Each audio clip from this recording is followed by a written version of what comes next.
Um, Basically, I've been in industry for over 30 years. Uh, Become one of the older guys now, and I am a PCB broker. Yes, you can use the B word with me. I buy and sell boards from all over the world, primarily from Asia, and I help customers, OEMs especially in recent years, where I'm concentrating them, helping them with their design for manufacture on a circuit board, on how to make that as cost effective as possible. And that's what I really bring to the table when I'm talking with OEMs and also EMS companies when it comes to how do we make this board less expensive at the same time, not just cheaper, but just less expensive. Because what happens, a lot of guys and gals will go ahead and they'll design a circuit board that will, it's a Porsche.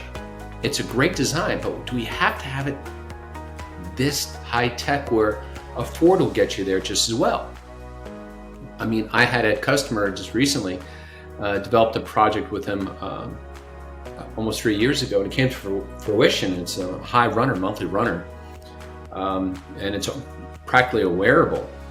And they had it a 4-layer board, and they said, Greg, we need to be a 4-layer board. We want it milled down. It needs to be 12.8 mils. It needs to be really thin. And they're going about it the wrong way. Also, it's got to be, we have to use this material. And I actually looked at them and said, you really pigeonholed yourself in. Why can't we build this as a 2-layer? Why does it have to be black FR4? How about black solder mask?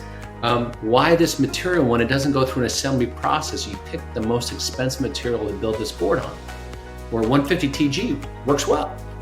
And they just kind of looked at me, and when it came right down to it, when I actually broached the subject on it, it's 1 million pieces a year. I was saving them 40 cents per board on this. And they said, Greg, why are you pushing this so much? I said, well, I'll stop, but I'm giving you 400,000 reasons a year why you should redesign this board. And so that's where I really help when I look at stuff. Hey, do we have to have this kind of technology? Is that a question? And in some cases, yes, we do.